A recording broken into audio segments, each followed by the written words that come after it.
बड़ा मन रख कर के उनको यहाँ तक अलाउ किया, कोई दिक्कत नहीं। पर हम आपके चैम्बर में ये भी कह के गए थे कि एक बार आप पूरी की पूरी फुटेज निकाल करके देख लें, और देखने के बाद अगर कांग्रेस के लोगों का भी और मंत्री का भी व्यवहार इस सदन के उपयुक्त नहीं था, या उन्होंने जिन शब्दों का प्रयोग किया वो इसकी गरिमा को घटाता है, तो उन पर भी एक्शन होना चाहिए, तब तो जाकर के न्याय होगा। बाकी एक तरफा न्याय हुआ, इसके कारण से दुख था। मैं सोचता हूँ कि हम भी चाहते हैं कि व्यवस्था को ठीक है।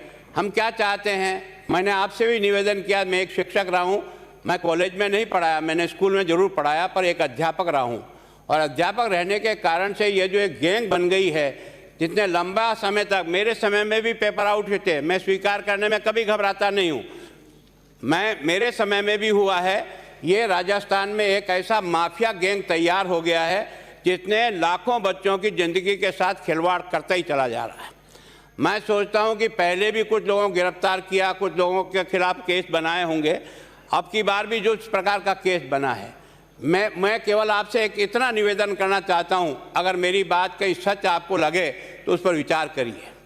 सारे राजस्थान की पेपर सुरक्षा की व्यवस्था प्रशासनिक अधिकारियों को और पुलिस को थी, तो ये शिक्षा संकुल ही ऐसी क्या विशेष जगह थी जिस जगह पर केवल और केवल राजीव गांधी स्टडी सर्किल के नामजद लोगों को यहाँ पर नियुक्त किया। आप कह सकते हो नियुक्त करें, कोई दिक्कत नहीं, नियुक्त करें। उनमें से कुछ लोग पकड़े भी गए, उनके खिलाफ कार्रवाई हुई, केस बना, समझ में आता है, लेकिन उनको लगाने का काम किसने किया? इस प्रकार के घटिया लोगों को, जिनको पहले भी इसी प्रकार के दोष हो चुके हैं, उनको आप उस पेपर की सुरक्षा की जिम्मेदारी सौंपो। जब बाड़ी खेत को खा जाती है तो फिर जांच केवल और केवल उनकी नहीं होगी, उनको लगाने वाले लोगों की भी होगी, जिन्होंने इस प्रकार के लोगों को लगाकर इन लाखों बच्चों के साथ किया है। मेरा ये कहना है कि परीक्षा जिस जगह हो रही होने दो।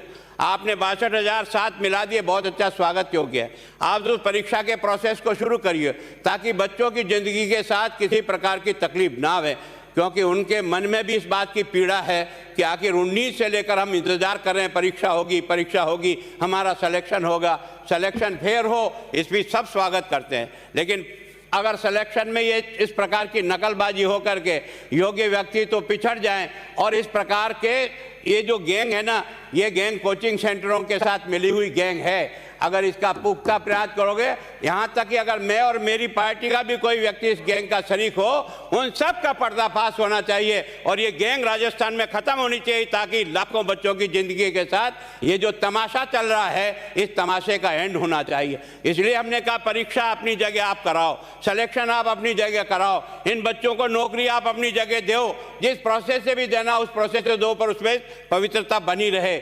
सीबीआई जांच के पीछे समय लग सकता है, मैं भी जानता हूं, लेकिन आज जिन लोगों ने इनको यहां लगाया, राजीव गांधी स्टडी सर्किल के ये कौन लोग हैं? ये प्राइवेट लोग कैसे आए? ये प्राइवेट चलाने वाला व्यक्ति के हाथ में आपने उसकी स्ट्रांग रूम की चाबी कैसे दे दी? और चाबी से टूटा है, कोई पेपर कोई तोड़ के नहीं निकाला गया है, पेपर विधिवत निकला है, और उसमें से काटा कैसे? जिस प्रकार की कार्रवाई मैंने पहले दिन से स्वागत किया।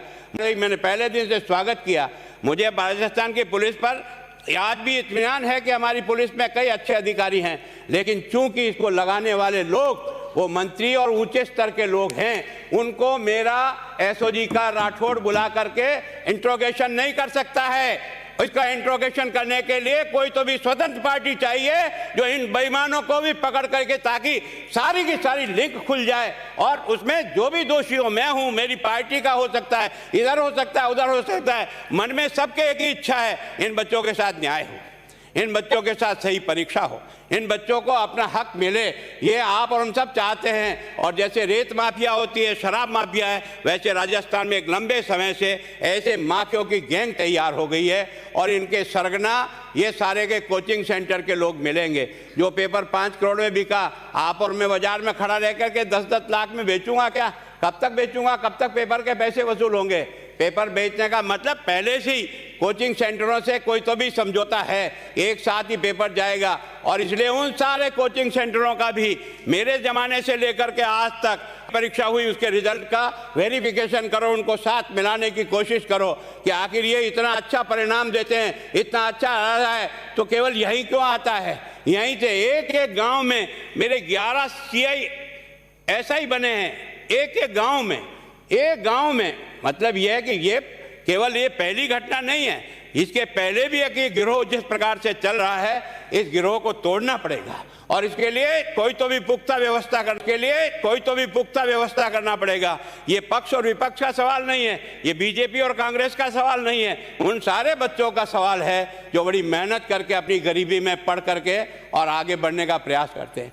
मेरी कुछ तबीयत बराबर नहीं थे, मैं मूल रूप में एक बात कहता हूं, उन बदमाशों का पता लगने के लिए जो भी एजेंसी, मजबूत एजेंसी, जो चाहे मंत्री हो, चाहे मुख्यमंत्री हो, चाहे गुलाब चंद हो, चाहे कोई चंद हो, उन सब बेईमानों का पता लग करके उनके खिलाफ कठोर से कठोर कार्रवाई, ताकि भविष्य में इस प्रकार का जो तांडव चल रहा है 7-8 साल से चल रहा है और ये गैंग लगातार लोगों के ध्यान में भी कईयों के, पुलिस के ध्यान में भी कई प्रकार की गैंग है। मैं सोचता हूं उन सारे प्रकरणों की जांच को अलग कर दीजिए, बच्चों की परीक्षा और उनका सिलेक्शन अलग कर लीजिए, 2 टुकड़ों में बांट करके और इसको करने का प्रयास करिए, तो राजस्थान की जनता और राजस्थान के बच्चे आपको और मुझे दोनों इस बात के लिए बधाई देंगे कि आपने जो निर्णय किया वो बच्चों के हित में किया, किसी पार्टी के हित में नहीं, कोई वोट के हित में नहीं।